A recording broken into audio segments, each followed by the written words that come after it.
Hey listeners, just to clarify, this episode is going up over a week late because a certain someone went to Canada and forgot to upload their audio, so the editor of this show, me, had to sort of sit on her ass for a week. But then also other stuff happened, and then I didn't get round to editing it till now, so...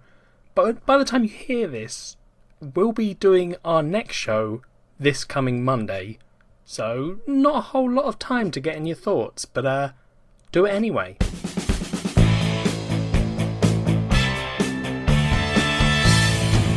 Welcome to Nerd on Nerd with me, Ellie Kempster. And me, Liam Underwood. And in this episode, we're talking about the Cloverfield paradox. Ooh! That's exciting. We'll do that later on for Culture Swap. Before that, we have Catching Up with Ellie and Liam. So, what have you been up to? Nothing. So, listeners, we're recording this a week earlier than we normally would because a certain someone's having a birthday trip to Canada. So the whole schedule has been ruined. We've only had a week, and it turns out in a week I do even less than I do in 2 weeks, which is usually nothing. That's not really a surprise then, is it? No, I mean, yeah, it was a bad sign. Yeah.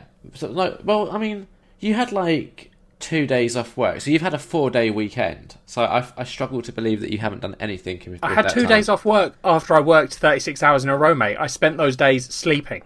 And then it was the weekend. Yeah, and then I slept a lot. My schedule has been ruined by those 36 hours. Fair enough. I was busy. What have you been doing? Well, it was Mother's Day, wasn't it? So I, celebrated Fuck, that. it was also my dad's birthday, so I've got stuff I did. Yeah, so why aren't you talking about it? Well, no, we didn't do anything for my dad's birthday. He went to a football match. How old did he turn, or are you not allowed to say? 59? Happy birthday. There you go. I can't answer for him, Liam. Yeah, but you could be like, yeah, he had a good time. What did you get him? I got him a jacket that he wanted. Cool. And, yeah, Mother's Day, how did you spend that? We went to a pub for, a pub lunch thing. Yeah. With another family and my grandparents as well. That sounds fun. Pretty good. What did you do, Liam? I made my mum come visit me. Of course, because that's what you do on Mother's Day. You make your mum travel. Yeah, and then I took her out to a lovely Thai place for lunch. Cool. So she liked it, she had a good time. I gave her a card. Oh, and what I also did is I ordered flowers to arrive at hers on the Saturday as a nice little surprise. So it's really surprising because that wasn't Mother's Day, so...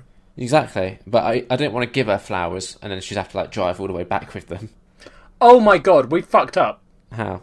Because obviously... Oh my god, listeners, I'm so sorry. I think people have been waiting a whole year for what was meant to come out this week. And we didn't fucking do it. I know, I was aware of that, but I thought it was a conscious decision not to do that. No, I definitely wanted to do it.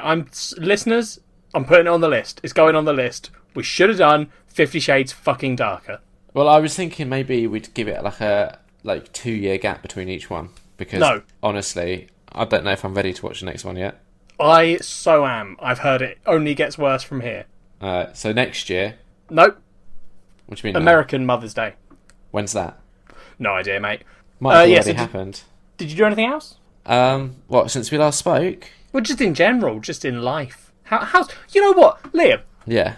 When we do catching up with, we always focus on what we've done. And, I think we should, seeing as we've got nothing, let's just talk. Hey, buddy, let's just chat. What about?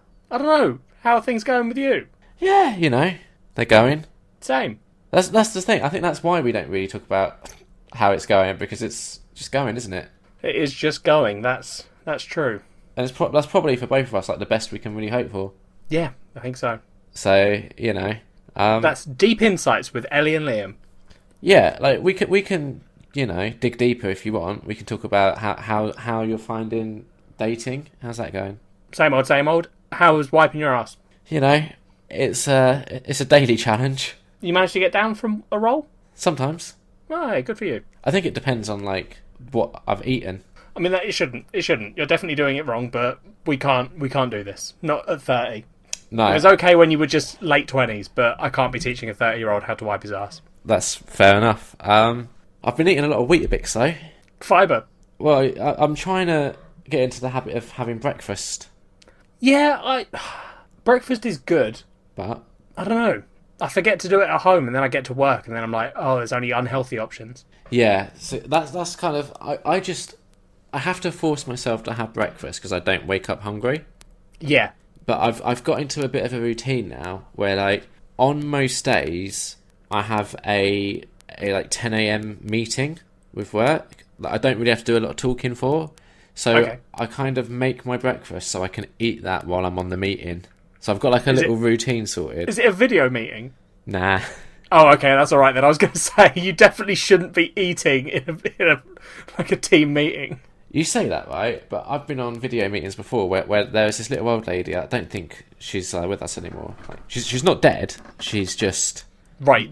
Not with the team. Don't say a little old lady that's not with us anymore if she's not dead, Liam. She's not with the team. Okay. But she used to like sit on these video meetings and do like weights, like little tiny like barbell weights, and she'd be sticking them up above her head, and it was really distracting. The world is weird, right? Because there's like this weird acceptance. It's not weird, it's probably a good thing that people are like this, but where like, you know how people have like those things where they can sort of work out at their desk a little bit, like you get those things under your desk that you can do shit with I don't really understand how any of it works. I just know people do it, and like sitting on like medicine balls at your desk. My mum's got one of those. I find it weird, but the world sort of accepts that, so I could see how someone would just be like, well, I'm going to fucking lift weights in this meeting because the fuck is anyone going to say? Like, can you stop being healthy? Yeah, exactly. But equally, then, surely that same logic would apply to having breakfast. See, it should, but it doesn't. Why is that? It just doesn't. Like, fair enough. Like, it's one of those things, isn't it? You know, there's just certain things that, as a member of society, you sort of know. I mean, you wouldn't understand this, but people would. Oh, I did something else that happened. I did 2 personal training sessions in a row last week. What do you mean by in a row?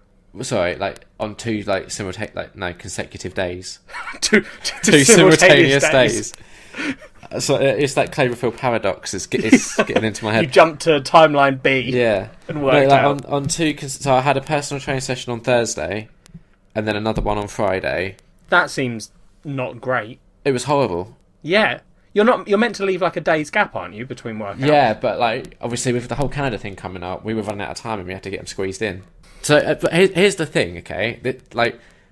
So the first thing, just working out 2 days in a row is horrible.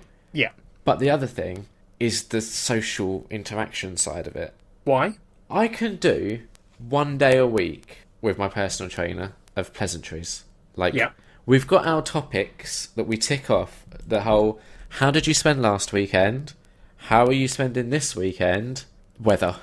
Yeah, so I'm seeing an issue there in that 2 of those topics you can't do twice. Exactly. So we covered all of those to the point where in our first session, we not only discussed the weather here, but I was also asked, what's the weather like in Canada? Which is, that's when you really know that they're struggling. Yeah, she should have saved that one. Yeah. So I mean, to be fair, you should have said, when she started saying, like, after she said, well, what did you do last weekend? The moment she started being like, what are you doing this weekend? You should have been like, hold your horses, love. We've got a whole other session tomorrow. Let's save some of this banter for then. I know. It's just, I find, and Kat's pointed this out to me before, with social interactions, I kind of play them over in my head a lot. And then I'll sort of ask Kat like afterwards, like, oh, how did I do? Like, if she's there. Yeah, this is where my whole nickname for you being a robot comes from. Yeah, because I don't get... So, me and Kat went for Chinese on Friday. Yeah. And I was telling her, like, one of my favourite social interactions ever happened when you were there at the Chinese thing. And I was telling her about it, and she was like, I don't even remember that happening. And I was like, no, I don't think Ellie would either. But I was really proud of myself because it went so well. What was it? Just very quickly. I might cut this if it's boring, but... The 3 of us were there, and me and you were drinking the Jack Daniels and Coke, and we had our little mixer straws, and we were putting them in a glass, and the waitress came over, and she was like, oh, you've done like 6 Jack Daniels and Cokes between you, that's pretty good going. I was like, that's not bad between 3 of us, because Kat was driving, and it was a bit of a joke, blah, blah, blah. We all laughed, and I was really proud of myself. Yeah, I don't think I did it justice playing it back. I mean, I don't remember it. That's what I mean, but I like, still think fondly of that. That's not normal. That is kind of weird. Yeah, I know. So, yeah, I was like... So, I got to the Friday session, and she comes over, and she's like, how are you today? And I was just honest with her. I was like, don't want to be here. She's like, what? I was like, I hurt from yesterday. I'm achy. I just woke up this morning, and I thought, I don't want to go to the gym. Just wasn't feeling it. And she was like, but you're here now, aren't you? I was like, yeah. She's like, all right, so we'll have a fun session, won't we? I was like, sure. I'm glad that she's sort of realised you're a toddler at this point. Oh, yeah. So she knows You all here, about... though? We're going to have fun. Yeah, aren't we, Liam? She knows all about Zac Efron. She's made the same joke twice, like, in like 2 separate weeks, and I didn't have the heart to kind of call her out on it. Well, yeah, that's not called not having the heart. That's just being polite. Yeah, exactly. I was very polite about it. Yeah. Because a couple of times now, we've gone to like a little special training room, and she's made me do these horrible circuit things. And both times, she was like, I'll put some music on. Oh, I don't have any High School Musical, though, sorry. It's a good one. I like it. It's a good... Like, the first time, it was good. Second time, I was like, oh, yeah. But I kind of responded with the same thing both times, which was just, why not? That's a good response. Yeah, let's put it back on her. But, like, this is what I mean. It's just... I don't find small talk flows naturally. No, you do struggle with it. But equally... Is it just that you're overanalyzing it, though? Yeah, and I'm not tooting my own horn, but I think if you were to ask her, oh, is it awkward doing small talk? I think she wouldn't say it is, because I kind of mask how awkward I find it. Like, I can keep the conversation going, I'm just really bad at analysing it in my head. Yeah, no, that's fair. So, it's probably worse than I think it is. Anyway, 2 sessions in a row, terrible. My legs were still aching yesterday. Yeah, I'm not surprised. Yeah, but you know, that all basically stems from the fact that I'm now eating Weetabix every morning with a banana. Yeah, what a weird segue we did there. Well, she's told me to have breakfast, because I used to just have a banana, and then, like we've discussed on the podcast before, my very first session, I felt sick like 15 minutes into it. Yeah. And then a couple of weeks ago, I made it all the way to the end of the session. We were doing like the cool down stretches, and then I started feeling sick and had to sort of run to the bathroom. But I wasn't sick. I just thought I was going to be. But I spun it. I did like that PR stuff, and I was like, it just goes to show that I put in maximum effort. No, see, you think that's good. That's bad, Liam. I don't know, but she asked me what I had for breakfast, and I said a banana, and she was like, you got to eat more than that. So yeah, so it all fell apart, 'cause you're like, see, I'm putting in maximum effort, and then she's like, what did you eat? You say a banana, and she's like, you didn't put in maximum effort, you're just not eating right. Yeah, so now I've got to eat 3 Weetabix and a banana, and then also, so that's got to be like 2 hours before the session, and then also like a bounce ball or something right before I go. It's still it's just too complicated. Fuck it, just don't be healthy. This is so I've got to go. I've got another 2 sessions this week, one after the other, and tomorrow is the first one, and I've got to go 20 minutes early because we need to talk about nutrition. Apparently. Oh my god. Just don't go. I don't know how we're going to have a 20-minute conversation about nutrition. She was asking me the other day what I like typically eat in a week. She was like, "Oh, you still having your 3-day chili?" And I haven't had it in a while. And I was trying to remember what I had eaten, and I quickly like listed the things that I knew she'd be impressed with. So I was like, stir fry. She's like, "Oh, I had stir fry last night. That's good." I was like, "Yeah, smart, Liam." And then I ran out, and I was like, "Oh," and then the night before, I had a pie for 4 people. And she was like, "What, by itself?" I was like, "No, with mash and veg." She's like, "What, and you ate all of it?" I was like, "Yeah, I think I've got a problem with portion controls." Yeah, obviously. You shouldn't have eaten a pie for 4 people to yourself. But it tastes so good. That's too much. In all fairness, Kat cuts off a little tiny bit. So it's more like a pie for 3 people. I imagine at most Kat's cutting off a portion for 1. Yeah. So I eat like a 3-person pie with... And with extras. Yeah. That's insane. I think it's why I don't know. I see why she wants to talk about nutrition with you. It's just going to be 20 minutes of her going, "Now, Liam, what do you do if you get a 4-person pie?" And you're like, "I eat it?" And she's like, "No, you don't." She's like, "You look at the box and you see where it says portion for how many people?" And I'm like, "Yeah." And she goes, "Right. You see where it says 4?" I'm like, "Yeah." She goes, "That means you don't eat all of it. You eat 1/4. That is enough for 4 people to eat it." So we're going to do some maths now. How many ones are in 4? But yeah, I've told her, like, when I get back from Canada, the goal is to really double down our efforts on making me look like Zac Efron. Okay, good. So I might get really into nutrition and start calorie counting and stuff. Oh, that's going to be fun. Have you given any more thought to the whole controversial topic we touched on last episode? Nope. Well, I've thought about it. I've not made a decision yet. Yeah, I was saying to Kat, I think, personally, And this is like, ignore the fact that we're recording this for an audience. This is just me talking to you, giving some like friendly advice. Just stop watching documentaries. No! You watch a documentary and then... I haven't even touched This is the thing, I haven't even touched the documentaries yet. I thought you said that's what gave you the idea. It was a YouTube video.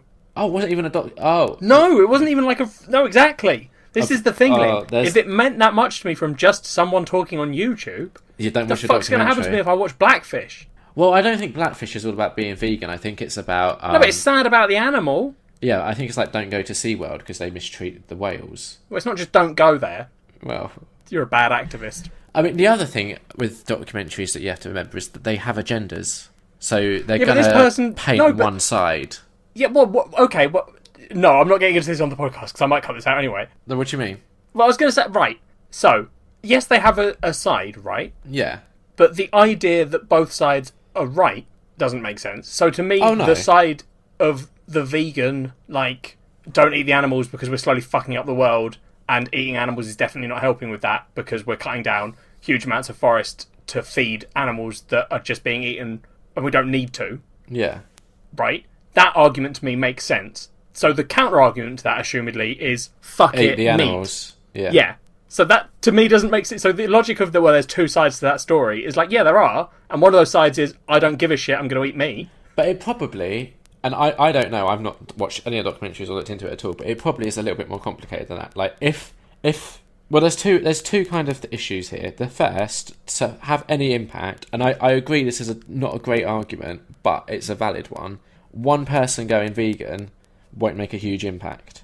Yeah, that is a shit argument. It is a shit argument, it's but equally... sad that you even brought it into the conversation, frankly. No, it's a shit argument, but equally it is a valid one. It's not.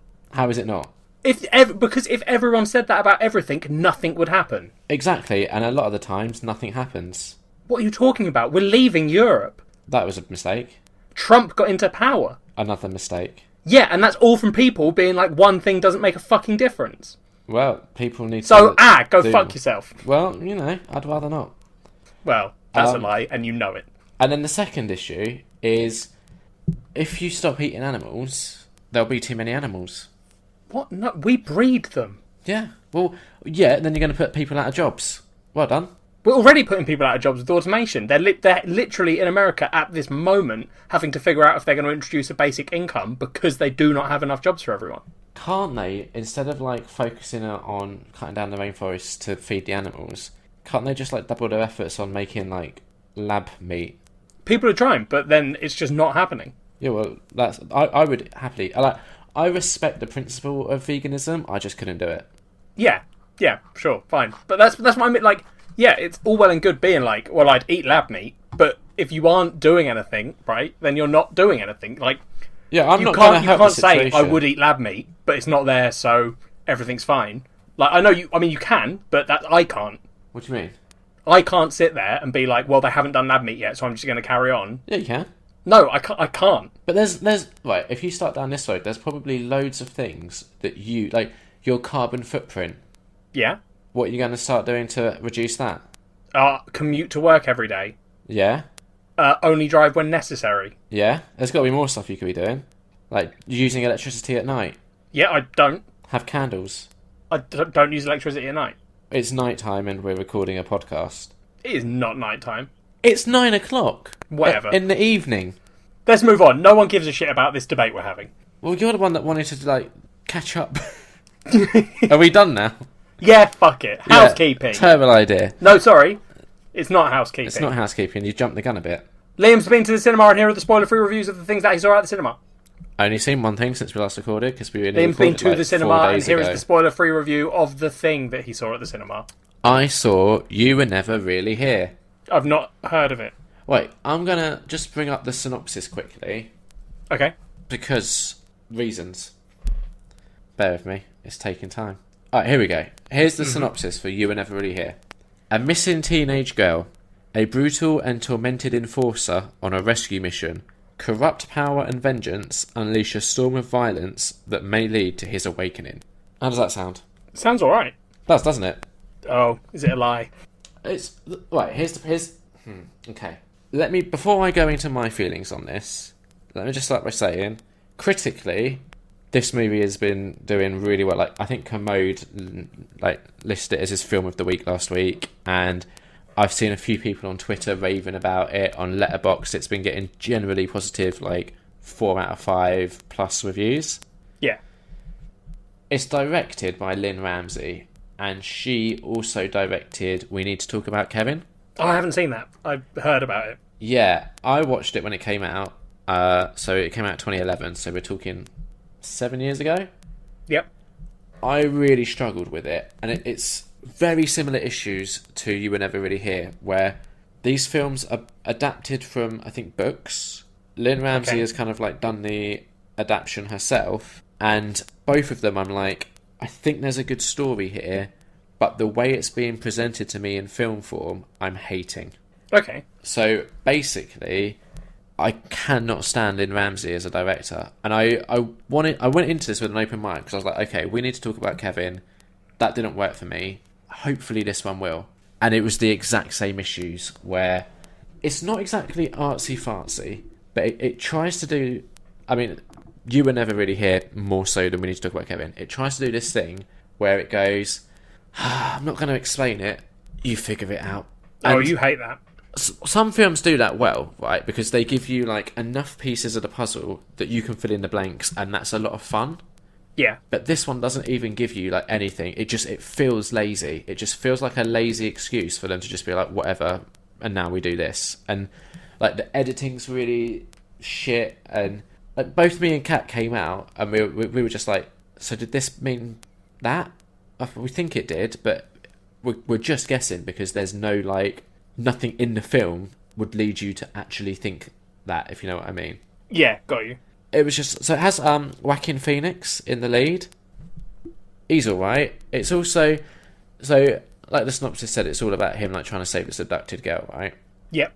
And the girl is played by Ekaterina Samsonov. Okay. Now you would think in a role like that, abducted girl, you would just, the film would be trying to make you feel so much sympathy and stuff for her. I couldn't stand her, really couldn't. And it's not the acting, it's just the way that the film presents the character and like the information and the story. It's just, it's so infuriating and frustrating. There was one cool scene, right? One cool scene where it's all told via static CCTV shots. That scene, not the film. Yeah, just that one scene. Got you. And that's, so you're in like a hotel or like a sort of a hotel, I think, and there's music playing in a room, and as the scene cuts from shot to shot, the music gets louder or quieter depending on the proximity of the camera to that room. Yep, got you. Really cool, works super well, nice scene, and I was like, okay, so at least I've got something positive to say about this film. And then later on, that exact same technique is just replicated, but instead of like the whole CCTV angle, it is just camera shots, just static camera shots, cutting around with music that gets louder or quieter depending again. And I'm just like, why the fuck would you, the one thing that I thought was quite unique and cool, you've just gone and repeated it, which has now just diminished its impact. Yeah. Like, this film infuriated me, and I can tell, mate. You sound very infuriated. It feels like Lynn Ramsey has deliberately made a movie to just like punch my buttons and piss me off specifically, and it feels like it's specifically me because no one else seems to be hating it as much as I am. Yeah, which is something, you know, for the listeners to bear in mind. If everyone else is loving it, it might be worth going and seeing. Exactly, like, and to be fair, it's not just me. Kat came out and hated it as well. Yeah, but you've infected Kat. Probably, yeah, with my seed. Yeah. Oh, that's disgusting. My mind seeds. That's much better. Good. And 1.5 out of 5. That is very low. That's generous. That is really generous. I nearly gave it a 1, and I was like, oh, a couple of the scenes are shot nicely, I guess. Like, the lighting is cool. But it's shit. It's really shit. I mean, I didn't know what the film was. I probably wasn't going to see it anyway. Well, I know, like, we were speaking earlier to Dan, and Dan was saying he was interested in seeing it. And I was like, look, you might like it. I wouldn't recommend it, though. And it's just, I don't like, and I try not to do it, but I don't like just kind of being so negative about films. Yeah. generally the lowest I'll give is, I think most of my reviews, the lowest will be 2.5 out of 5. So that's just kind of an indication of how shit we're talking here. Yeah, that's really not good. Nah. So I just don't think I'm going to watch any more Lynn Ramsey films because she hates me. Fair enough. I also watched a TV show. Is it one that I'm going to be happy you watched? I don't know what we... No. I spoke about it on Catching Up With last time, but I hadn't finished it, so I couldn't review it. Okay. It was season 1 of Parenthood. Oh, right, yeah. Yeah. Oh, it was so good. We finished it, and it was just... It was delightful. Absolutely delightful. I would really recommend it, but, like... You need to finish Gilmore Girls, okay? And then this, like, once you've finished Gilmore Girls and you've got, like, a Gilmore Girl-shaped hole in your TV watching, this will just slot in really nicely. Have you finished the whole thing, or just a series? Just season 1. Okay, how many seasons are there? 6. Oh, okay, so you've got a fair amount to go. Oh, yeah, and I'm so excited. Like, we've finished season 1, and we deliberately haven't started 2 yet, because obviously we're going away, and we've started watching season 2 of Jessica Jones. Yeah. So we want to finish that before we go, and then we'll come back and jump straight into Parenthood. It's just, I think I was saying like on the last episode, it's the sort of thing that it doesn't sound like it would be up mine and Cat Street, because it is basically about parenting and we hate children, right? Yeah. But it's so good, and we were hooked within the first episode. I really would recommend it. I know you won't, but I really would recommend it. Because you haven't even finished Gilmore Girls yet, and you actually liked the season of Gilmore Girls that you saw. And then you promised Amanda, you gave her your word that you would watch all the others, and that hasn't even happened yet. So if you won't even watch a show that you've already seen a season of that you like, there's no way you're going to start a new show. I don't know if I promised. I don't remember going, I promise, Amanda. I think I remember saying, I will do it. I don't remember it being a promise, Liam. So I think you might be over-exaggerating. That doesn't sound like me. But yeah... Honestly, all of the cast, fantastic, but special shout-outs, obviously, Lauren Graham, she's fantastic. Dax Shepard is surprised. I've only ever seen him in Chips before, which I think I reviewed like when that came out. Why do I know that name? What else has he done? He was in Idiocracy, Wet Hot American Summer he was in. Oh, I've seen that. I might have heard people talking about that. Yeah, there we go then. He's been in a load of stuff, but... Yeah. I was surprised by how much I enjoyed his role. Peter Krause, I think his name is. Just fantastic. He's probably my favourite character in it. Erica Christensen, who was in this kind of like cool indie coming-of-agey type dark movie called Swim Fan in 2002. She's great, and it's just everyone's good in it. It's got Mae Whitman in it, who's in Arrested Development as Egg. Oh, okay. Also fantastic. Just, I can't recommend it enough. 4 out of 5, and... It's nearly a 4.5, but I just maybe like a later season will get there. It was only 13 episodes, and that's my only complaint is I wanted more. How can you complain that you wanted more? Because I'm greedy. Okay, fair enough. I haven't done anything. Housekeeping. So, right, we haven't got any real correspondence for reasons that the episode hasn't gone up. Yeah, you're a lazy girl, and you didn't edit it. Oh, sorry. I did wonder if you were going to try and blame me for this. Well, did you think that in a day we'd have had, like, tons of correspondence? Yep. It wouldn't have even been a full day. It would have gone up at lunchtime. Yeah, so people would have had 9 hours. The Americans wouldn't, because they don't get up at... Oh, they've had daylight savings time. They'd have had an extra hour. Ooh, how exciting. So, yeah, and there's a Black Panther episode that's meant to be coming at some point. That's coming up on Thursday. Well, it will have come out by the time you hear this. Yeah, so let's not make promises we can't keep. I definitely can. It's going up It's going up last Thursday from when the listeners are listening. So it's already up. You can go listen. And if it isn't, tweet Liam because he'll be in Canada. So. Yeah, there'll be nothing I can do about it. So yeah, we've had one email, and it was basically because we forgot to ask Kat the question that we always ask our guests when we get on. Whoa! What are you trying to fucking do? What? You just going to trample on my section? Oh, sorry. Get out of here. Go on in. Get out of my section, Liam. Go on in. You do it. Fuck you. Liam. Yep. As listeners know, every single episode, without fail, I ask you how many DVDs you've got in your collection of to-watch films. Yeah, and then what? You just cut the answer. Sometimes I just, cut the section out. Yeah. Not that we forget. We don't ever forget. You never forget to ask me this question. You never forget to answer. I mean, one of those comes before the other, right? Whatever. Liam, avid listeners will know that your last amount was 1,097. Yeah. And that was your goal was to ago, get below 1,091. Yeah. How are you doing? I think you're going to be, pleased. Oh, wait. If I'm going to be pleased, that doesn't sound good for you. Oh, no, okay, maybe not pleased. I mean, I'm pleased both ways, so I guess whatever you say, I'm effectively going to be like, yay! Right, so it's not brilliant news, but it's not terrible news either. Okay. It's 1,092. Okay, so you've watched 4. Well, yeah. You've watched an amount and bought an amount that equals out to 4. Yeah, I mean, to be honest, I haven't been buying any, so I've just watched 4. My movie watching's been really bad because I've been watching so much TV. Yeah, got you. I mean, that's impressive, Liam. I'm impressed, buddy. I'm actually doing really good at not buying stuff. The other problem is I watched a couple of movies on Netflix, which obviously doesn't really help the tally at all. Very quickly, Liam, what number did you say? 1,090? 2. That's not 4.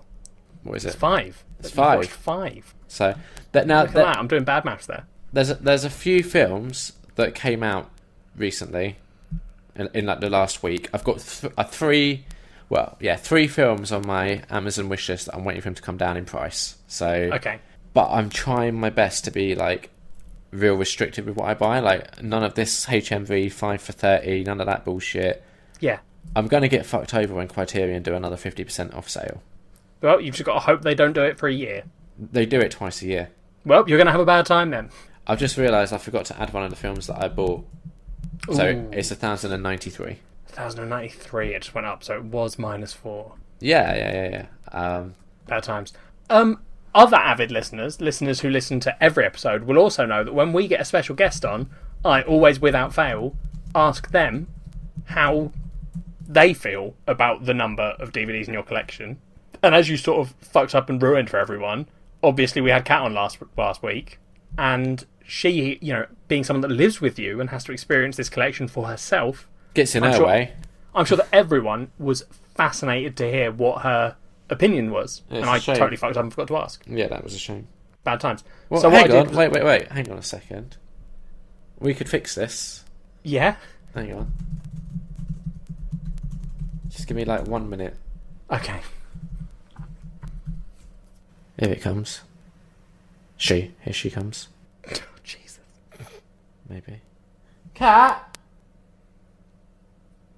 Catherine! Oh, she's gonna make me go get her, isn't she? Hang on.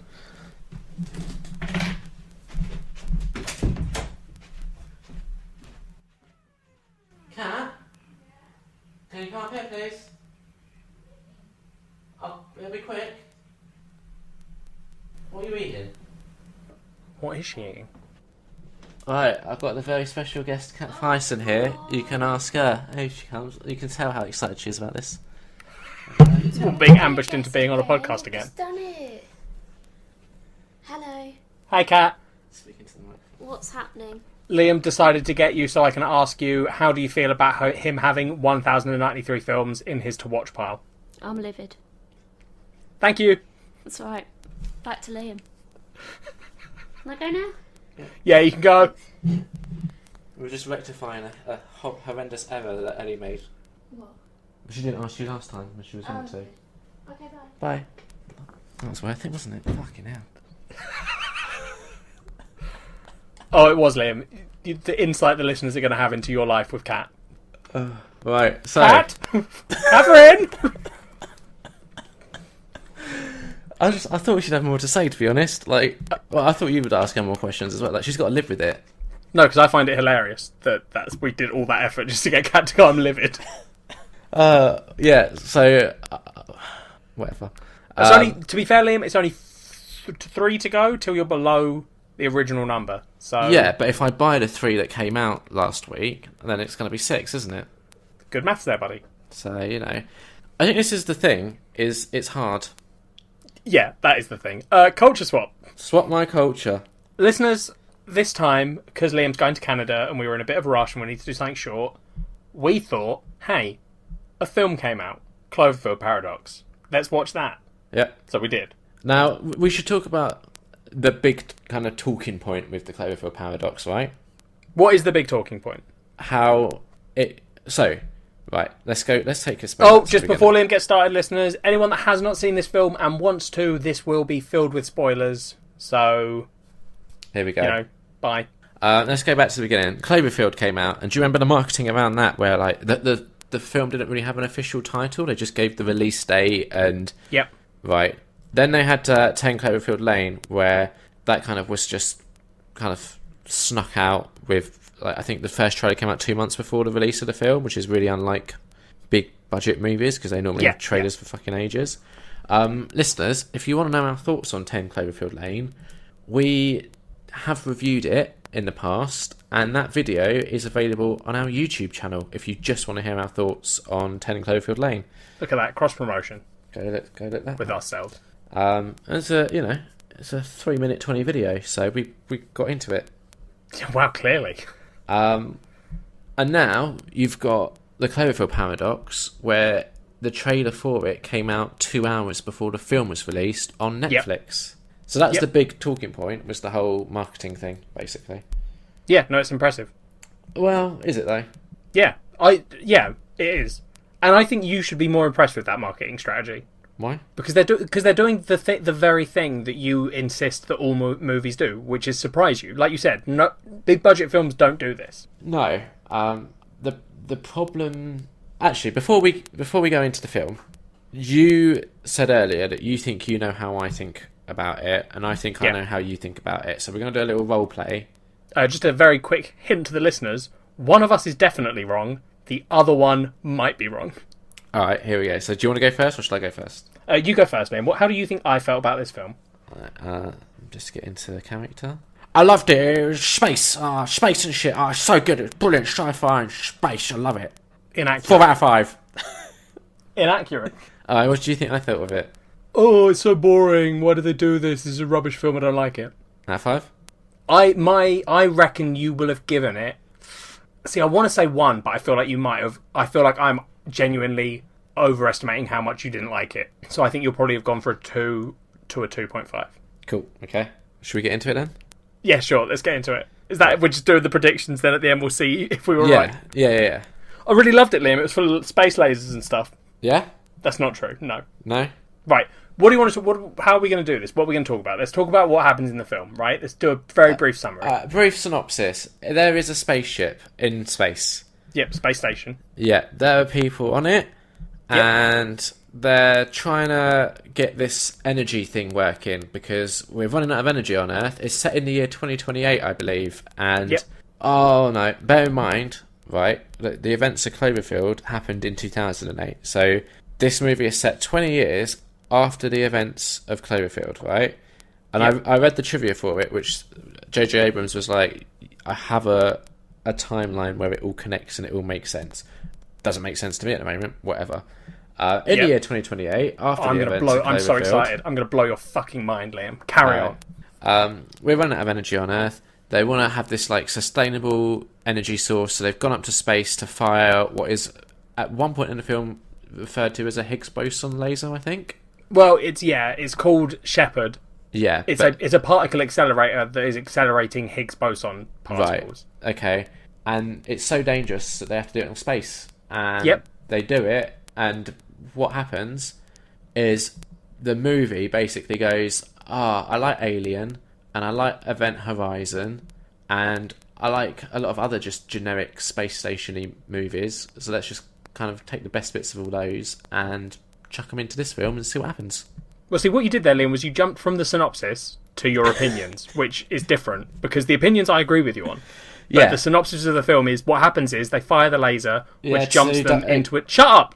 It jumps them into a different timeline. Different dimension. And in that timeline, the space station crashed into Earth, and everyone died, and the world has fallen apart. So they've got to get back to their own timeline, and yes, weird space shit You happens. keep saying timeline, but in the film, they specifically say dimension. Yeah, sorry, dimension. That's effectively what alternate timelines are. Okay, and I think at one point in the film they do also touch upon multiverse, but like literally, I think but there's a point in the film where they say that it's not just the two dimensions colliding. Yeah, but at the point they fire the thing, every dimension is sort of ripped apart a little bit, and they're all fighting to be in the same space or something. Yeah. There's some Yeah. there's some big names in it as well. Like Daniel Bruhl, he's in some great movies. Particularly Rush with Chris Hemsworth. It's so good. If you like, I don't even really like Formula One racing, but this movie is just really good. He was in. He's a big name actor. Is the point I'm trying to get across? He's in Captain America: Civil War. So Cool. you know, Chris O'Dowd's in it. yeah, who he's actually in a few like big Hollywood films for some reason. I don't know why. It's because I like Chris O'Dowd.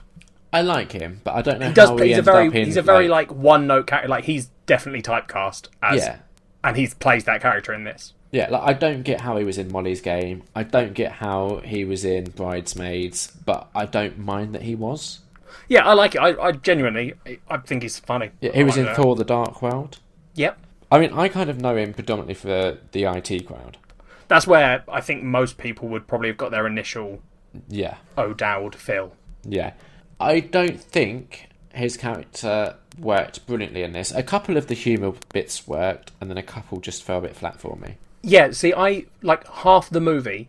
The jokes he was making to me just did not fit the film at all, and I was like, there was a moment where I was like, I really wish they hadn't put him in it because the humour's just not working, and I don't get it. Yeah. There was then a moment where, which is ridiculous. Like, this is the thing. This is not a great film, but No. some of the jokes and bits sort of work. Like the bit where he gets his arm stuck. The idea is that because they've come to this other dimension, the dimension is trying to like kill them effectively because they shouldn't be there. So at one point the ship sucks his arm in and then cuts it off without him feeling any pain. Yeah. Which is its whole own thing. That all happens, but then later on, his arm crawls back to them and writes a message. Yeah, and I didn't get that at all. it's so weird. But I do love the line he says, which is it's something like, we found the gyroscope, and it's all thanks to my arm. And it's just this weird, like, weird moment. But it did make me laugh, and I was like, oh, okay, this is kind of... Yeah, I agree. enjoy There it. was like one line he had that was good. The whole, even if, like, I don't get how the arm thing works. If you look at the whole alternate dimension thing or whatever, I still don't get how that explains the arm stuff. So it doesn't. The Cool, arm thing okay. is ridiculous, right? Yeah. Like, most of the It stuff is. that happens doesn't make sense with the story they're giving us. No. The logic behind it is that there's all these alternate universe things happening. So I think at that point his arm is meant to be controlled by some kind of alternate dimension, Right. and that just for some reason is helping them. Dumb. Just dumb. It's honestly weird, and it doesn't make sense. Also, going back to like big names in it, you've got David Auliawa. No, David Auliawo. Oh, hang on, Oyelowo. Thank you, IMDb. David Oyelowo, Yep. who's in stuff like Selma, A United Kingdom. He's like a proper, or I at least consider him as like a proper serious actor. Yeah, He was in Interstellar. he plays that in this, Yeah, and he does well. yeah. Do you think that the studio behind this, I think it was Paramount or whatever, they sort of were like, right, let's do a 10 Cloverfield Lane where we have a script and then we squeeze a bit of Cloverfield in it so we can get a budget to make it. And then they made it and they went, oh, it's not great, let's just stick that on Netflix. Let's not talk about that now, because that leads into a whole other thing that I genuinely want to talk about, because I think is interesting. Alright. But, so, before we get into that, Yeah. let's deal with... Because, like I said, this is not a good film. Like, it's a average, at best, movie. Like you said... I found it average. I didn't hate it. I saw so much negativity about it and I was surprised that it wasn't more, like, insufferable. It was just... Yeah, it definitely doesn't deserve the hate it's been getting. No, it's average and at times, yes, a bit dull.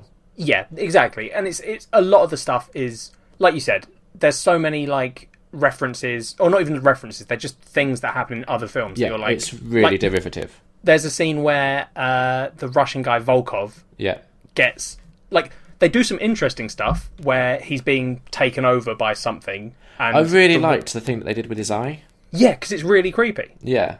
Like, he's looking in a mirror and one of his eyes just flicks to the other side. And there's this, it's like genuinely like kind of horrifying, because I was sitting there and I was like, yeah, that would be horrible. Like, yeah, and he's clearly got something wrong with his eye. He keeps touching it and stuff. Yeah. So it builds up to it, and then that happens, and you're like, oh, that's grim. And then he tries to, like, force it back into place. Yeah. Which is just this horrifying, like, that is the kind of thing you do, and I would not like that at all. But equally, I think they kind of set up what was going on really obviously, so it was not a surprise when you find out what happens. Well, Yeah. I don't know if they were setting up... I don't know how obvious it was that it was... Oh, I see what you mean, yeah, because he's like, where have all the worms gone? Yeah, that's what I mean. Yeah, okay, yeah. So they are pretty much telegraphing it. Yeah. But yeah, basically he dies, and then... It's very vomits out. Alien. It's literally the scene from Alien, except instead of a chest burster coming out of his chest, he throws up worms Yeah. everywhere. Yeah. And it's good, but it's Alien. So, like, I don't know. It is very... And that him as well, that's very Event Horizon-y, like, he's going insane Exactly. and trying to kill people. One of the things that I thought was cool, I don't think they did a particularly good job with it, but it was cool, was where, again, it's fairly early on, after they've done the whole dimension jumping thing, there's this weird noise coming from inside the wall, Yeah. and they peel, like, the wall off, or, like, I don't know, they Open it up. They Yeah, like, bust yeah. open a wall. Yeah, and there's this like woman who's all impaled with wires and stuff, and she's just Yeah. screaming. I thought that was cool. I thought they absolutely wasted that character, and it was just really shit what they did with her. But that reveal, I thought, was kind of interesting. Yeah, because the reveal, again, like, it's annoying because this film isn't scary and it isn't particularly creepy, but it has moments where you're like, oh, I could see this being like a good upsetting film if they had not fucked it up later. Yeah, exactly. Because like that scene is, again, another scene where like they're having to cut her out and her fingers are like merged with wires. Yeah. And she's just screaming as they cut her out. And like, that's horrifying. Yeah, and then she gets better real quick. She does, they give her growth stimulant. Yeah, I know, but it still was just a bit shit. Yeah, no, it's ridiculous. Yeah. But that is their logic behind it. Yeah. Like, that's the thing. Again, they do a bunch of stupid stuff. They then justify it in the film, but those justifications, you're sort of like... Still shit. Yeah, you can't just say, we've given her magic healing stuff and now she's healed. And like the whole idea of like, okay, we're in space, we can see Earth, something happens, and now we can't see Earth, and we're just lost in space. That's terrifying. But I don't think they really like made enough of that. If you know what I mean. But even then, like my logic behind that was, I don't know, because I guess they could be in the same place. I guess the idea was that the Earth wasn't in sync with them. Because like, either they jumped, right? Yeah. And the ship moved to the other side of the sun. Yeah.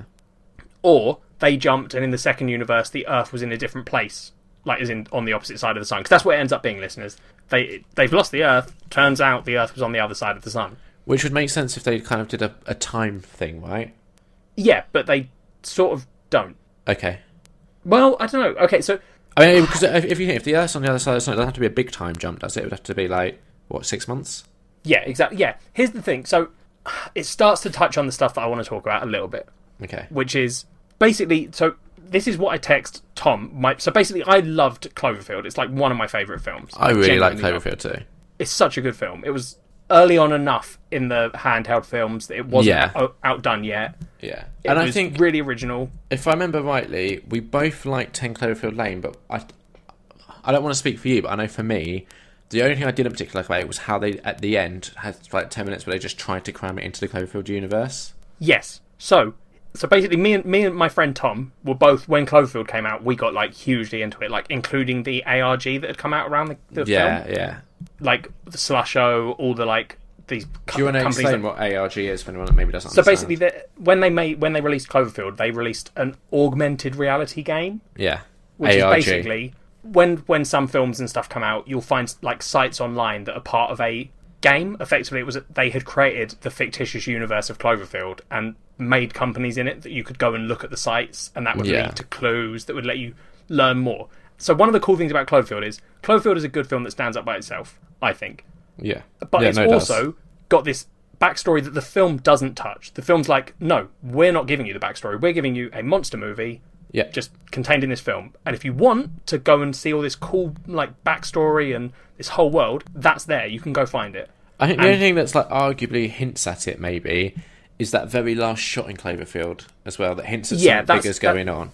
Yeah, because you're sort of like, oh, okay, there's more to this. That doesn't super make sense. But also it's really easy to miss. You have to be looking for it almost. I missed it in the cinema, I think. Yeah, same. And then someone said to me afterwards, like, holy shit, there's this thing that happens. Yeah. Which is so cool. Yeah. I love stuff like that. Because that's the thing, is it's not shoved in your face. They're not being like, go learn more. They're just like, hey, it's there. Yeah. So what I texted my friend Tom, who also got into it and was hugely into the ARG stuff, as soon as I finished the film, I messaged him and I said, this is not a good movie, but it does add a whole load to the Cloverfield universe lore, and I like that. And 10 Cloverfield Lane is the opposite. It's a good film that doesn't add a whole lot to the Cloverfield lore. So what does this add to the lore? So basically, right, here we go, Liam. Okay. This is where it gets real good, in my opinion. You're probably going to hate it, because this is the kind of stuff I think you don't particularly like. Probably.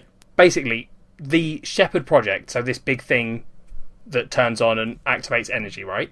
Yeah. That breaks reality, and that echoes through time. They make a point of, at some point, they're saying, like, I can't remember what the line is, but someone says something that is like, oh, this doesn't just affect now. It's like, whoa, it's timey-wimey. Yeah.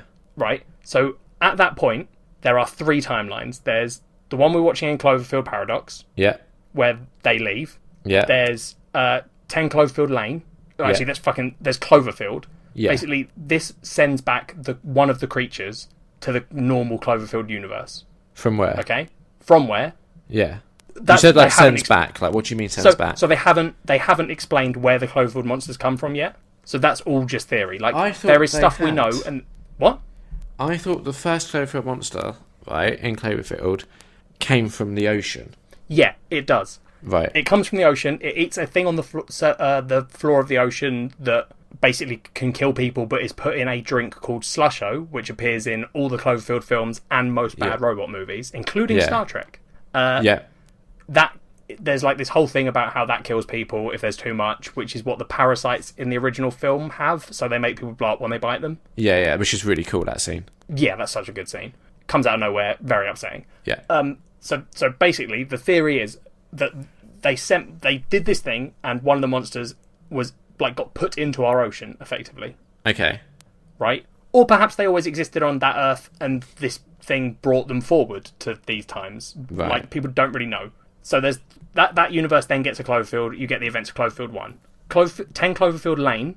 The not the main dude or the main girl, but the other guy in the bunker. Yeah. He says that he's talking about he says he saw when the invasion started. Yeah. And what he saw was a blinding flash of red light from somewhere far away. Yeah. Which is a description of the Shepherd turning on. Okay. And so when that light flashes, it flashes across all the dimensions. So even the universes that don't have it, or are in different times, they see it, and that sends through the break into their world. Okay. And it also then has the 2 universes in Cloverfield Paradox, where it basically sends them into that universe and fucks up a bunch of universes, right? Right. So that's what it adds to this lore, is it explains how 10 Cloverfield Lane and Cloverfield 1 are connected better than they did. Yeah. Which is cool for me, because they did a shit job in 10 Cloverfield Lane. Yeah. But does that explain this being set in the future then? Yeah, so their logic is they're all set at different times, and the shockwave just hits at different times in different universes. It's not a great explanation, but it basically wraps up. Because you do also see a little bit of Earth first kind of falling under the monster's, like, destruction. Yeah, so this one also gets hit with, there's not just one monster on Paradox Earth. Yeah. Because there's a line where the guy's like, you can't send them back here, not with them here. Yeah. So, and in 10 Cloverfield Lane, there's an invasion of different aliens, not clovers. Yeah, but equally, when he says them here, my mind first went to, you've got a big monster in Cloverfield. It was dropping a load of little monsters off of it. So when it says them, it could... So it could just be the parasites. But also, the monster in this film is bigger than original. It goes above the clouds line. Yeah. I think I watched a video of someone saying that it's, if not the biggest, one of the biggest monsters we've had in any monster movie. Yeah, because on the IMDb, it's like, so... I don't know where they got this information from, because I don't think it was in the film, but they were like, we have to assume that it's from the ocean, which means not only is it above the clouds, but a lot of its body would be submerged in water as well, so that's how big it is. Yeah. I watched in the video, they were like, it's either on land where it's this height, or it's in the ocean, which means it's however much bigger. Yeah. Which is cool. I like seeing the monster again, because... Yeah, I mean, it's a different monster. Yeah, but it's the same species. Yeah. I just... I like seeing it, but I didn't like the fact that it was like, you see it and that's it. Like, if you're going to show me the monster, let's see it. Let's see people dealing with it or something. Like, I don't just need to see a monster raw. That doesn't really excite me. No, and that's fair. That's totally fair. And that's what I mean. Like, again, I don't think this is a good film particularly. No. And I just like the or I don't just like, but one of the main... That's the thing that while I was watching it, I was like, I'm enjoying the extra lore I'm getting. Right, okay. But I'm not factoring that into my review of the film. Yeah, because that's not fair. I'm not going to mark this film up because it added lore to a universe I like. I mean, I think you could mark it up. If it is a reason why you enjoyed this film, it's valid. But I don't think it is. I don't think it redeemed enough in the film. Like, those points aren't, like, huge plot points in the film. They're just things that while you're watching it, my brain was like, oh, I wonder if this is how they're getting around that thing they said. But I think, because it's equally as valid to kind of do the reverse of that, where if you've read a book that you loved and then you watch the film and the film just doesn't compare to the book, because you're coming, it's like we discussed before, because you're coming with that knowledge of the book and almost having that knowledge is kind of spoiling the film for you, that is still a valid take to have, because it just means that the film isn't living up to the books. So the fact that this is adding for you is still a valid reason for you to be enjoying it. I mean, I do feel like I'm going to give it a higher mark than you did, and it's not because of the bullshit reasons of I like space and stuff, because this didn't do a good job of that. I think, so it probably did affect my score, even though I'm saying it didn't. Do you know what I mean? Yeah, I think the thing is, not that long ago we had a movie come out called Life that I think you saw as well as I did. Yeah, you showed me it, I think. Oh no, wait, I might have watched it at home. No, yeah. I think I reviewed it, and then I think I maybe recommended it to you and you watched it. Yeah. And it's similar-ish, where it's people on a space station, but it's a bit different, where there's an alien that's, killing them. But I think they're so similar that it's fair to compare the two. And if you're going to watch one or the other, I do think Life is better than the Cloverfield Paradox. See, as you said that, I was thinking, I mean, I don't really remember Life until you mentioned it. It's very average. It's very, very average. So, like, and for me, I don't think I'm ever going to watch Life again, really. Like, there's not, I might put it on at some point in the future where I've totally forgotten. I'm like, I'll rewatch this film. Yeah. Whereas I can see myself rewatching this film, not because I want to rewatch this film, but, like, this genuinely got me excited about that backstory again. Yeah. Which I haven't thought about. I don't know if I'm right, but from what I'm hearing, the next Cloverfield movie is going to take place during World War II. Yeah, it's either the day before or the day after D-Day. Yeah. So if we're saying that basically the shepherd thing in the Cloverfield Paradox is what caused all of this, and it could feasibly span dimensions and time, that does explain how you're getting like a World War II Cloverfield movie. Exactly. Right? It does, and it's it's maybe not the best of explanations. No, it isn't, and that's fair. And I do wish, like, I really hope we get a film that starts, like, I want there to be a film where they start to tie it all together more than they are, like an actual film that's like, look, now we're going to admit that lore exists, and we're going to deal with it. Well, the thing is, if they do that, they would have to sit down and specifically write a movie to do that, right? Whereas it feels like what they've been doing with like 10 Cloverfield Lane, Cloverfield Paradox, the World War II one, it feels like they've been taking scripts and then just going, if we add Cloverfield to it, we can get the funding to make this movie. Yeah, which is what they've been doing. See, and I'm okay with them doing that, but I would like them to then have an actual movie that they specifically write to address a lot of, like, tying it all in. Like, I would love to see a lot of the cast kind of return. Yeah, I think that would be cool. Yeah, definitely. I mean, the good thing about what they're doing, which I actually like, is I wonder if they would have been able to make any more Cloverfield universe films if they hadn't done this. Oh, probably not. So I think that, because it always sounds so negative when it's like, oh yeah, and they're just sort of plopping Cloverfield in there, which it did feel like they did a lot more in 10 Cloverfield Lane. Yeah, because that's just like squeezed at the end. And yeah, I think that's why it's negative, is when it just feels tacked on. Yeah, whereas at least in this, they thread it through a bit better. Yeah, the fact that the lore is spread throughout the film and then also sort of helps deal a bit with 10 Cloverfield Lane. Like, suddenly that film's lore has become a load more relevant in the world of the people that are trying to, like, decipher it all. Yeah. Like, because as well, like, there's so many little things they added to this film. Like, the conspiracy theorist who is on the news, he is the guy from 10 Cloverfield Lane's brother. Well, they have the same last name. They have the same last name, but yeah. I mean, that's, in the movie world, that's not really a coincidence. No, they didn't accidentally do it. They might not necessarily be brothers if it's from a different dimension. Yeah, they are different dimension versions, but like, that's a cool thread to add in, where it's like, look, we're acknowledging the other films and stuff. Yeah, and like the lady that played the newscaster is the woman that tried to get into the bunker in 10 Cloverfield Lane. Yeah. Like, there's all these little things where, like if you go on the Reddit and stuff, it's genuinely fascinating to read the thread talking about 10 Cloverfield Lane, because there's these people being like, holy shit, I don't know if you guys noticed, but that's the same actress. And then other people are like, oh, is it deliberate? Do we think this is a thing? And then, like, I find that interesting, like, reading other people trying to solve the universe. It's almost like a conspiracy theory, in a way. Yeah, it's a little bit like the stuff that happened with Donnie Darko. Like, it's not on the same level, but it's got that feel to it where you're all sort of figuring this out together. And to tie this back, so you know how I was saying with You Were Never Really Here, some movies deliberately leave enough ambiguous so you can enjoy it. Like, Donnie Darko is a perfect example where it gives you sort of a percentage of the information you need, but then it takes a step back and is like, you can now fill in the blanks. Yeah. And I do like it when films do that. Yeah, and it's also, I like it when it doesn't necessarily impact the film. Like we were saying about Cloverfield, like, if you don't look into the ARG around it, that film doesn't get worse. Yeah. Like, so I think that's a cool way to deal with it, where it's like... Because that's the thing, is I feel like there are some people who, when Cloverfield Overlord, I think it's called, when that comes out, there are going to be a collection of people who are like, yes, I can't wait. And they're going to come out of it at the end, and no matter if the film's good or bad, they're going to have enjoyed an aspect of it, which is, what did it add to this universe? Yeah. And that's what I'm going to be like. That's how I was with this film. I didn't come out thinking, wow, I just spent the best 2 hours of my life, or hour and 45 minutes, or whatever it is. Yeah. But, like, I did enjoy that I got to go back into this world and get more knowledge. What I'm quite looking forward to... So you know how we were saying about the marketing, where you had, like, the first one where it just had the date, and then one where it was, like, 2 months, and this one was 2 hours. Yeah. I'm looking forward to, like, in the future, when they'll do a Cloverfield movie that you've already seen before. Dude, honestly, how cool would that be? Where, like, if you watch a movie, and then, like, 2 months later, there's a trailer, and it's just like, oh, by the way, that movie you watched 2 months ago was Cloverfield. And then you go back and watch it, and you're like, holy shit, it's so full of lore. How did I not notice? Yeah. How cool, that would be ballsy. Yeah, I mean, it would have to be done very carefully to be done right.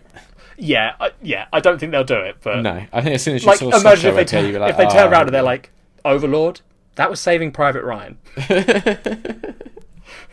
And if you look at this scene, you can see there's a monster in the background. Clover's actually been hidden in this film the whole time. Yeah, that would be cool.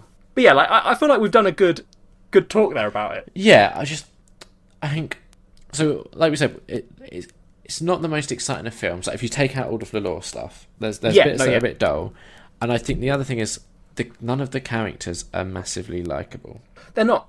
And that's the main character, I didn't get her motives at all. Like the point where she wanted to go to the new Earth because her children were alive there. Yeah. Right? And then the other woman, oh fuck, I can't remember her name. The blonde one. Yeah. I've got it. Oh, Mina Jensen? Yeah, Jensen, yeah. Yeah. So Jensen literally says to her, or no, it's not even Jensen, it's the captain, Keel. Keel, yeah. He goes to her, yeah, but she's in this universe? Yeah, no, but so the reason why she wanted to go there is because she was going, I know. If she's in that universe, she's going to make the same mistake I did that will end up with the kids dying. So she wanted to go there to warn her not to do that. Yeah, but that's a bullshit argument, because then at the end, ridiculous. She sends her a message. Yeah, which she should have done from the first. Yeah. Like clearly she's lying to herself to be like, I just want to go see those kids. They're my kids. Yeah. Well, maybe she wanted to kill her and then take her place. Yeah, I mean, but it's just all like, I don't know. It just felt so. It wasn't maybe done believable, well. but not the main character. The main character shouldn't be doing that. No, that wasn't done well. And the other thing that I just didn't really get right is so her like partner who's still on Earth, and we're seeing what looks like the events of Cloverfield through his eyes essentially. I get why they've included that, but they seem to like add more to it than was necessary. I don't think you needed him like saving a kid and then bunkering up with a kid, and like I just don't know why you'd add more to that storyline. Yeah, because it's so unresolved. Yeah, that just seemed odd to me. Yeah, no, I agree. Like clearly his bits are the bits that have been most heavily like Cloverfield-ified. Yeah, where they were like, we need to just re-add in this story so we can get shots of the monster on Earth, shots of the monsters, like the carnage they've left, and him basically justifying that Cloverfield's there. Yeah. Like, yeah, and it did feel like those bits I could tell were added. And then like the fucking like, oh look, we're in a bunker and it's very similar to the 10 Cloverfield Lane bunker, and you're like, okay, I get it. I get it. Yeah. But I don't know, yeah. Just it's a shame, because it would be awesome if it was a good movie that also added good lore. It would. Yeah, it's a shame that it was just so very average. Yeah, which it is. That's Yeah, and it's just an average film. yeah, I would agree with that. Out of 5, 2.5. It's a low give it 2.5. that's fair enough. I give it a 3. We're close, but Yeah. so yeah, I think I'm giving it slightly higher because I You did dig love the the lore stuff, whereas I'm not that invested in it. And honestly, if people haven't watched any Cloverfield stuff and want to, I'd recommend going and watching the original Cloverfield and then maybe looking into the lore a little bit and being like, oh, that's cool. And then if you like it, go watch the other 2. I still think 10 Cloverfield Lane is worth watching because like 90% of that film is really good. Yeah, It's film. There's probably a point in that film where you could stop it and it would be just as satisfying as watching like the last 10 minutes. Yep, 100%. And like both the first Cloverfield film and 10 Cloverfield Lane both stand up by themselves, so they're worth watching even if you don't want to get into the lore. But if you're going to watch this film, that's when it definitely would make more sense to me to do it if you are into the Cloverfield lore. Yeah, definitely. Look at that, Liam. We sort of agreed. Yeah, I think we had a very pleasant discussion there. Yeah. I wonder what our next discussion will be. No, I wonder if our next discussion will be as pleasant. Oh god, I mean, I imagine it will be, but only because we're both going to be very confused. Yeah. So on the next episode go on. of Nerd on Nerd, Ellie, we're going to have another guest, aren't we? We are. I don't know if our listeners will have heard any of his stuff. He was a podcast host for a while. You guested on his podcast once. I've guested on his podcast. So I think the fans of Ellie, have we got a name for them yet? Was it the Elephants? No, I'm letting them name themselves, and they're still in a very democratic way resolving what we're going to call ourselves. Alright, so the Elephants, if you're a real big fan, would have gone and listened to that episode, no doubt. Oh yeah, probably. I don't remember what his podcast's called. Laws of Wrestling. Very good. Yeah. Laws of Wrestling. I hope you keep that in, because it actually makes me sound somewhat knowledgeable for once. No, that's fair. But then also keep in the bit about me bragging about how smart I am. Yeah, I'm just going to leave it all in. Good. So we're going to be getting Sam Pryor, my good friend. I've never met the guy. You haven't? Never even spoken to him. It's going to be interesting. But he has suggested, or told us, because they don't suggest, they tell us what they're going to do for Culture Swap. Yeah. We're going to do the new WrestleMania 34. So, okay. You've obviously, you went on their podcast, so you know a bit about wrestling. I've seen 4 wrestling matches from that podcast. I used to watch it when I was like, I don't know, 12? Maybe 13. Maybe 14. But not beyond that. I watched I think it was called the Attitude Era, where you had like Stone Cold Steve Austin and The Rock, Triple H, all that sort of stuff happening. Yeah. But then, you know... I like that you think I've got more wrestling experience than you. I didn't watch wrestling as a child. Yeah, no, I did as a child, and then I grew up and stopped watching it. Yeah, and then as an adult, I've watched 4 wrestling matches. I have experience in the games in that one of the things my group of friends would do was play wrestling games on the PS2. Yeah. So, like, I've played them, but the issue with that is I always picked Ultimo Dragon or Rey Mysterio because they wore the coolest outfits, and that's not how you're meant to do wrestling. No. A lot of the outfits are very minimal. Yeah, I mean, Ultimo Dragon wears a mask, but not much else. When I was a young kid, we're talking like, I don't know, 7 or 8, I was really into like the classic wrestling, like Hulk Hogan, Ultimate Warrior, all that sort of stuff. See, I picture you being very into Stardust. What's Stardust? Oh, do you not know? Or Goldust, sorry, Goldust. Stardust is his new tag team name or some bullshit. Wasn't Goldust not part of WWF, but it was part of like a rival wrestling organisation? Yeah, but I think he then joined WWF. Oh yeah, he did later on, but when I was watching... Not that much later on. Because he was in WWF in your house. The only way I know his name is because I had a wrestling game that was this like other wrestling network thing, and I think he was predominantly like he was the cover figure for that one. I mean, his first match in WWF was 1990, Liam, the year before I was born. So you were only 4 years old. I don't know who the fuck he is then. I must be thinking. He's the guy that wore the full like gold suit, like skin tight gold. Who am I thinking of then? I have no idea. Goldberg? Is that one? Oh, maybe that was a guy, I think. Wrestler. I'm looking him up. Yeah, I was thinking of Goldberg. Oh, Liam. You want Gold Dust. His old outfit was very you. Do you remember Rikishi, I think his name was? I remember the name. Was he the big guy? Yeah, he had a move where he'd rub his bum in someone's face. Fair enough. Basically, listeners, what we're saying is we don't know a whole lot about wrestling, so this is going to be an interesting episode. I think the thing, not only do we not know a lot about wrestling, I also don't care a lot about it. I'm going to a fucking party. Really? To watch this. Yeah, because my friends... I've got a lot of friends who love wrestling, as proven by the guy that hosted a wrestling podcast who we're having on. Yeah. And they, watch WrestleMania together. So I think I'm going with a group of dudes to watch wrestling. I don't know how to watch it, to be honest. I might just get very drunk. So yeah, wrestling. It's going to be good. Sam. We're getting Sam to talk about wrestling. I'm going to relive some of my childhood, maybe. I think it's changed a lot since we used to watch it.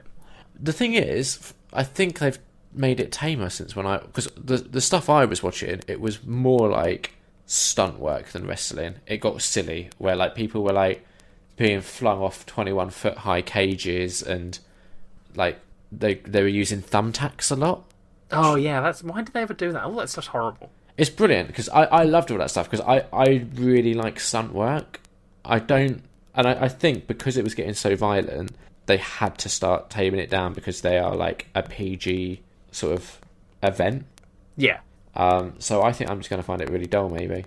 It'll be interesting to see. The other thing, and I might be wrong, from what I gather, WrestleMania is the culmination of quite lengthy storylines, usually, isn't it? So we're going to have matches of people competing and wrapping up these storylines that we ain't going to know shit about. Yeah, it's going to be fun. I mean, this is the perfect embodiment of Culture Swap, because the whole point of Culture Swap is for our guests to come around and share something that they're nerdy about with us. So I'm excited from that aspect. It's a 3-hour event? Yeah. Less excited about that. I mean, we do the Super Bowl, that's longer. Yeah, but I like the Super Bowl. This is basically just the Super Bowl with cool outfits. And more men touching each other. Hell yeah. So they normally have a good special guest. I think last year they had Ronda Rousey kind of appeared, and now she's actually been signed on to the WWE, yeah. I think. She has, yeah. WWE. So maybe she'll be there. We'll I saw a lot of people getting sniffy about that, being oh, how do you go from being the star of UFC to it's all fake? And I hate that it's all fake argument, because the athletics behind it are still incredibly impressive. Yeah, they work really hard. I mean, if anything, it's more impressive that they can do stuff that looks so painful in a way where it isn't that painful. Yeah, exactly. What were you going to say about Ronda Rousey?